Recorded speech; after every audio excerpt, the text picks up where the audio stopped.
It is Saturday morning, which means it is time to break down my top 36 running back tier list, going through all the major injuries, all of the usage trends that we've been seeing, and everything you guys should need to know to set your fantasy football lineups at the running back position. Let's not waste any time. Let's get right into the will they play tier. Now, a lot of these guys have been ruled out already or listed as doubtful already, but every week I try and go through and give you guys all the updates, the major injuries that I can, so that we can kind of be educated on these injuries, because of course the running back position's injuries really affect how the tier list is going to look. Of course, we do have Isaiah Pacheco listed here, just an update for his surgery. He did undergo surgery to repair the fibula fracture that he suffered in week 2. He is expected to be out about 6 to 8 weeks. Weeks 8 to 10 is the projected timeline that we're looking at here. Dr. Jesse Morris basically breaks down that once he comes back, he should be 100%, but he does list about week 10, give or take, as when that will be. Kenneth Walker officially listed doubtful with the oblique injury that he suffered in week 1.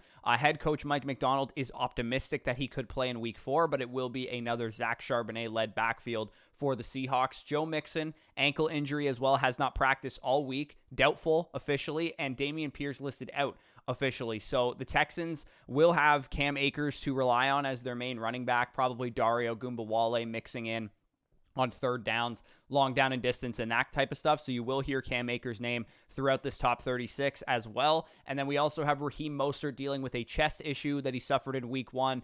Mike McDaniel is pessimistic on Raheem Mostert's status here. So good chance we see another healthy workload for Devon Achane and Jalen Wright / Jeff Wilson, who's also listed as questionable as well. And then we also do have 2 more injury updates for backup running backs. Marshawn Lloyd headed to IR with an ankle injury, so Josh Jacobs should be in for another big workload going forward. And then Tank Bigsby plays on Monday night, so we don't actually have official data on what he's going to do.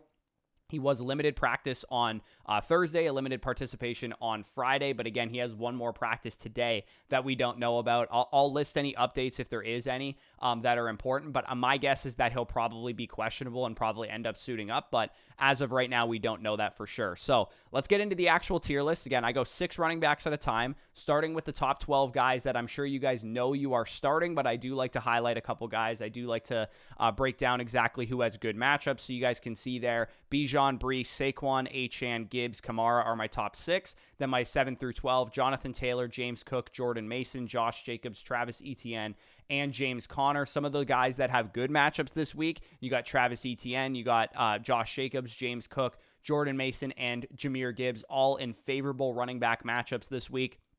Good chance that they could overperform expectations. Some of the guys that project to be in really high-scoring game environments, so high over-under games, high pace of play games.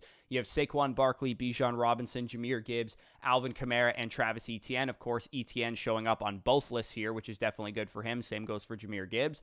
And then elite running backs that are in bad matchups, so some of the guys that could potentially underperform. We saw Breece Hall play on Thursday Night Football already. He was in not a great matchup, but he did have a pretty solid day. Bijan Robinson, James Conner, Saquon Barkley, Devon Achane, and Jonathan Taylor. Bad matchups basically just means that the defense they're going up against is tough against fantasy running backs. So I do like to highlight a couple of these guys in terms of like things that we've seen usage-wise. Devon Achane, of course, you're starting him, but one thing that I would like to outline here is that he did see a bigger workload with Raheem Mostert out in week 2. He's had 10 days to rest from the ankle injury he was dealing with heading into week 2, so he should have another big-time role. And of course, target share-wise, he has a 30% targets per route run on the season, and with Skylar Thompson at quarterback, I would expect that Devon Achane has another big performance. He has been over 20 PPR points in both of his games so far this season. Obviously, a smash pick so far for those of you guys like me who drafted him in the 2nd or in the 3rd round. Jonathan Taylor, keep an eye on that snap share. We talked about it in the buy lows video, but Jonathan Taylor started the year in week 1 in a negative game script for the most part against the Texans with a 95% snap share. Last week, and again, another negative game script against the Packers, he had 48% of the snaps, and they took him off the field on long down and distance, on 3rd downs when they were trying to pass the ball. I think they're going to go back to the tape, realize that's not Anthony Richardson's strength, and they're going to try and control the game a little bit more with the ground game with both Jonathan Taylor and Anthony Richardson. So I would expect that snap share to correct itself. Make sure you go and send offers for Jonathan Taylor before this week gets underway. Travis Etienne, also, I would like to outline his usage last week, 71% of the snaps, also had a much larger share of the carries. as opposed to week 1 because Tank Bigsby left that game early. If Tank Bigsby is out, I would expect Travis Etienne to be in a really, really good spot, and also a guy that I would send some offers for right now because people appear to be panicking on the Jags in general, but specifically with Travis Etienne. So let's move into the actual tier list itself with running back 13 through 18, the high-end RB2s tier. I do like to go in depth with each one of these guys. Running back 13 for me was Ramondre Stevenson, who locked into my running back 13 overall. Just a horrid game on Thursday Night Football. Has a nice run, unfortunately starts to get going, and then he busts his finger trying to stiff arm somebody and gets a face mask penalty that draws the play that he had back. So just an all-around unfortunate game for Ramondre Stevenson. I had him RB13 because it was a good matchup against the Jets. They had been decimated on the ground by both the Titans running backs last week, as well as Jordan Mason in week 1. So Ramondre Stevenson, the fact that he missed a quarter and a half dealing with a finger injury. Antonio Gibson had a decent day as far as rushing efficiency is concerned. It was just a really horrible game script for the Patriots in general. So really unfortunate that he locked into my RB13. I'm sure a lot of you guys started Ramondre Stevenson. Hopefully your opponents started Ramondre Stevenson. So you guys are off to a bad or a good start, depending on if you had Stevenson or not. 0.3 fantasy points, not what you were looking for if you threw Ramondre Stevenson into your lineup. Moving on to RB14 for me is Kyren Williams, which is in the Carnage Bowl this week against the 49ers. Neither of the two teams there, the Rams or the 49ers, has their full supporting cast. Both top receivers for the Rams out. All of the top weapons, minus Brandon Ayuk and Jordan Mason, are out for the 49ers. Debo's expected to be out. George Kittle is listed as doubtful after having a hamstring injury in Thursday's practice. And, of course, Christian McCaffrey is going to be out as well. He is on IR with the Achilles injury that he has. So the Carnage Bowl, Kyren Williams should have an opportunity to still have, touchdown equity. He has a great workload. You guys can see there. Has 85% of the snaps on the season. He's been getting most of the carries. Even in that game against the Rams last week that got out of hand, and eventually they put Blake Corum in there because the Cardinals were just ringing the bell of the Los Angeles Rams. He's still at a 79% snap share. So if this game stays close, it's a bottom 10 matchup, which is not great for Kyren Williams, but his starting offensive line is pretty much completely non-existent. They're all injured as well. But at the same time, I would be starting Kyren Williams for the most part because he does have such a great workload. RB15 for me on the week is Derrick Henry. The Cowboys so far, under Mike Zimmer, in the 2 games that we've seen from them, have been certified Swiss cheese against the run. Through 2 games, they've allowed pretty much any running back to have their way with them. We saw what Kamara did last week. We saw even what Jerome Ford did in the first game of the season. They rank dead last in adjusted fantasy points allowed to the running back position and 21st in rush defense DVOA against the running back position. So this is a game where we need to see Derrick Henry have a big performance. 100-plus yards, multi-score type of game. I like him to find the end zone over on Underdog Fantasy. We will be building out a pick'em entry throughout this video, but Derrick Henry's got to have a good game in this one because he hasn't been impressive so far. He's been fine, I guess. He's the RB23 in PPR points per game, but we need to see more out of him. We know he's not going to get receiving work. We know he's not going to provide much in that avenue of the game, but what he needs to do is when he has a good matchup, he needs to smash. He needs to be able to run the ball down the opponent's throat and have 100-plus yards, break a long touchdown, that kind of thing. We haven't seen that from Derrick Henry in Baltimore so far. Maybe we will. It's an 0-2 game for the Baltimore Ravens. They need a win badly. So they need to go out there and beat the Cowboys and get themselves to 1-2. RB16 for me is Zach Charbonnet, who I teased in the Will They Play section. He is the starter with Kenneth Walker out, an absolute workhorse in week 2, 95% of the snaps, and a top 10 finish on the week, especially with all of those routes and all of those targets that he ended up receiving. The Seahawks are a 4.5-point favorite against the Skylar Thompson-led Miami Dolphins team, and to be honest, I think the Seahawks will cover that spread, and they also rank 32nd in rush defense DVOA to start the season. They got scorched by both Tank Bigsby and Travis Etienne in week 1 and by James Cook in week 2, so I think Zach Charbonnet could have a monster game. Definitely somebody you absolutely want to have in your lineup this week. Like I said, he is a top 16 running back for me. Tony Pollard is my RB17. He looked pretty vintage so far this year. 2022 Tony Pollard, of course, is what we know and love. Top 15 grade per PFF. 3.85 yards after contact per attempt. Looks like the Cowboys could use him right about now because they can't run the ball to save their lives. Regardless, he's got a juicy matchup here against the Packers run defense, allowing the 5th most fantasy points to the running back position through the first 2 games. I really wanted to buy into Tony Pollard this offseason. My attitude on this backfield was pretty much I'll just take whoever's cheaper, and it ended up being Tajay Spears for the most part. But Tony Pollard looks great so far. It really does look like last year's injury, the offseason fibula injury that he had in 2023, really hampered his efficiency in Dallas. His workload has been absolutely great too. So you guys can see there, 65% of the snaps so far in the year.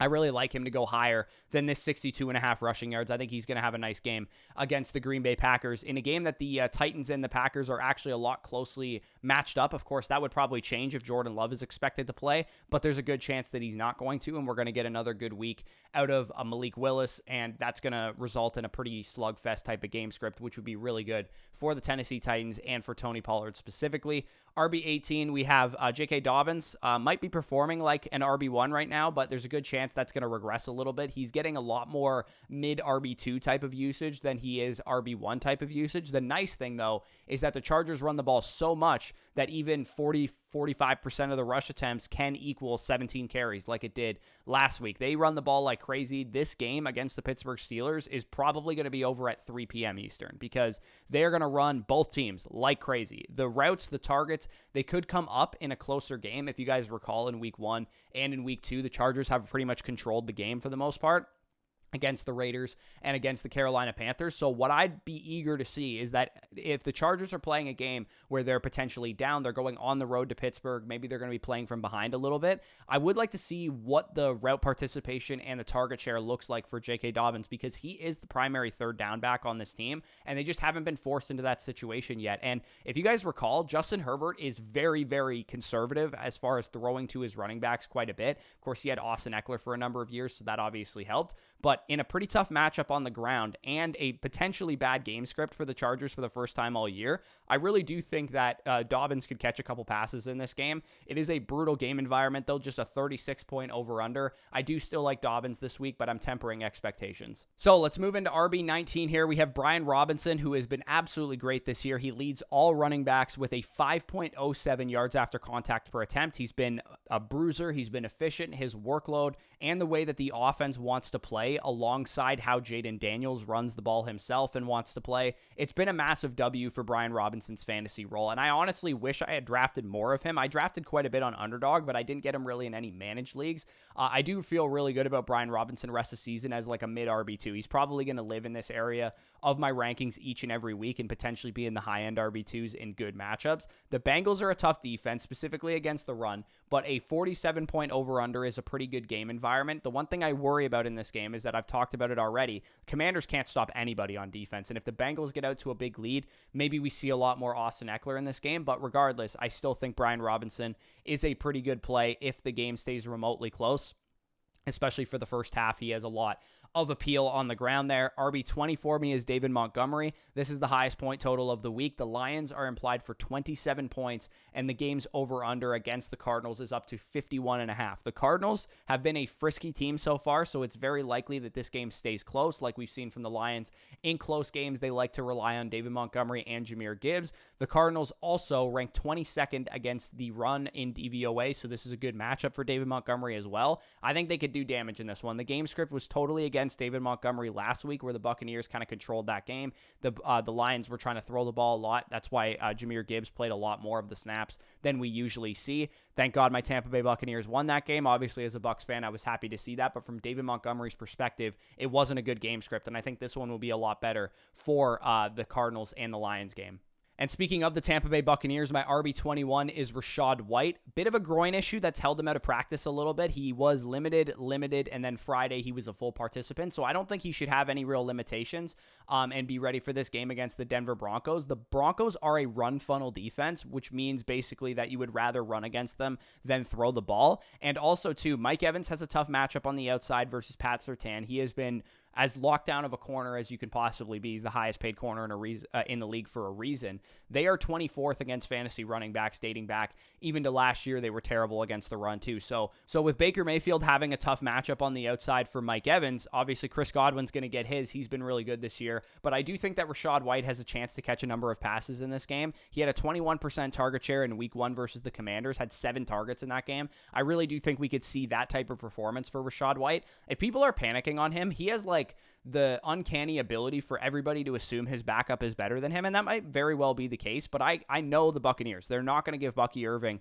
the full workload unless Rachaad White is injured. So if you wanted to send some offers out for Rachaad White and see what you can get for him, if you can get him for like mid to low end RB2 prices, I really do think he's one of the better buy lows in fantasy right now, because when he's on the field, he's still getting 70% of the snaps, and he's still getting 65-70% of the routes, and that is extremely valuable for a young running back whose offensive line currently is a little bit banged up right now. He will get more efficient as the season goes along. For him to be getting the receiving workload that he's getting, it makes him a pretty good buy low, in my opinion, because everybody just wants to fade this guy. Everybody wants to pretend that he's terrible, and he's not the greatest runner of the football in the league, but he can catch the ball really, really well, and that's what we care about in fantasy anyway. So running back 22 for me is Aaron Jones, a little bit banged up this week with a hip issue, but he should be good to go against the Texans. The Texans have been a top 2 defense in the NFL at stopping the run, so it is a very tough matchup for Aaron Jones. Not a great setup for him, but this game has a 46-point over-under. The Vikings are underdogs. There's a good chance that Aaron Jones could catch a couple passes this week, so I like him in your lineup as a low-end RB2. Again, tough matchup, so he sees a bit of a downgrade, but it is a good matchup for him as a receiver, which is why we like these game script proof running backs in the first place. Running back 23 for me is Zach Moss, who of course plays on Monday Night Football against the Commanders. Absolutely terrible defense all around. They're bad against the run. They're bad against the pass. They are 30th in rush defense DVOA and 32nd in pass defense DVOA. You can do whatever you want to this defense, and I think the Bengals will.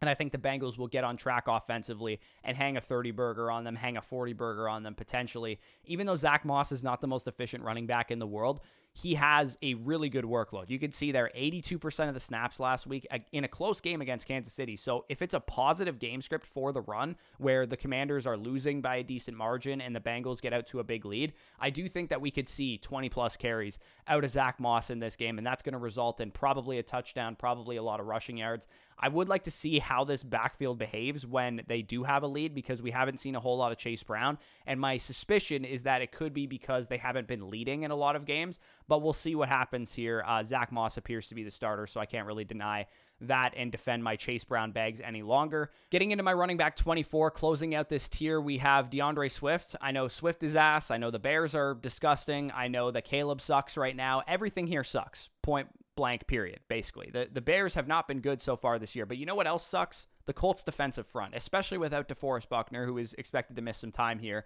They've allowed the most rushing yards in the NFL through 2 games. Joe Mixon had his way with them in week 1. Josh Jacobs had 30-plus carries last week. Both of those guys actually huge carry workloads. If you aren't starting DeAndre Swift now, when are you ever starting DeAndre Swift? So to me, he's got to be in your lineup if you have him, because it is a really good matchup for him. I know it's been frustrating. Travis Homer was actually placed on IR with a hand injury as well. So we'll see how this backfield split looks between DeAndre Swift and between Khalil Herbert. I could see Khalil Herbert inching in on his workload a little bit more, but we'll have to wait and see what happens. Make sure Khalil Herbert is rostered in your league.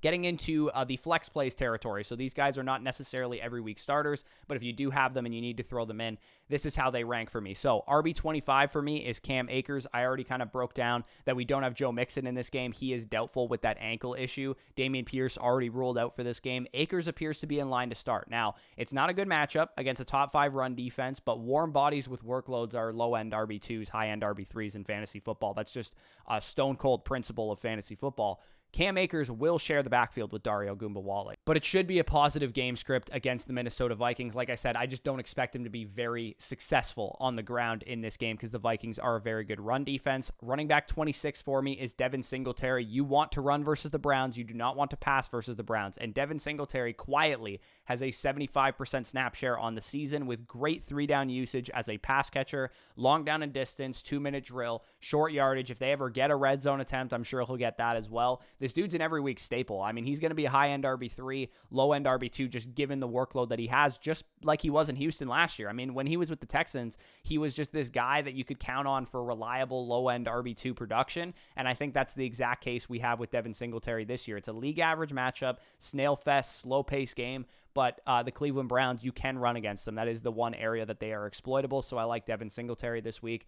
Running back 27 for me is Zamir White. This should be a breakout performance. I have him ranked a little bit conservatively right now, but Zamir White was promised the workload coming into the season. We didn't see that in week 1. We saw some bullshit with Alexander Madison, but this is a moribund Carolina Panthers team. They are 29th versus fantasy running backs, probably more competitive on offense now with Andy Dalton starting.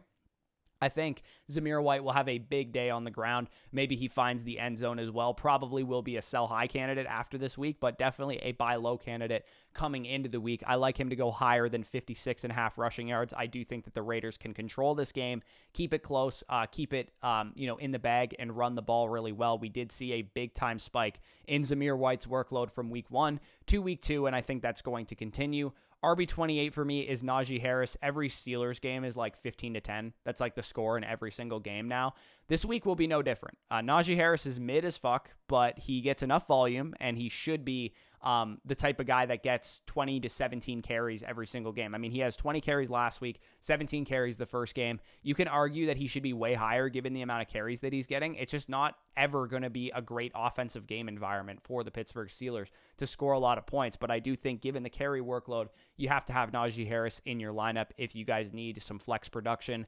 Running back 29 for me is Chuba Hubbard, and you can call me crazy with this ranking because the Panthers are so bad and you never want any pieces of their offense, but I think the Red Rifle is going to breathe some life into the otherwise useless excuse of a franchise that this is. I would not be shocked if they upset the Raiders at home. Now, I think the Raiders will probably win the game, but I wouldn't be shocked if the Carolina Panthers are really competitive in this game. Chuba Hubbard has quietly been getting a really decent workload and quietly has a pretty good offensive line against the run as well. It's just Bryce Young. Bryce Young has been terrible. This offense has stalled every third down. Every time they need a play from the quarterback, it hasn't worked, and I do think that Andy Dalton will make more plays than Bryce Young has been making to this point in the season. It's competent quarterback play. It should go a long way to help out the run game as well. So I like Chuba Hubbard as like a desperation flex here.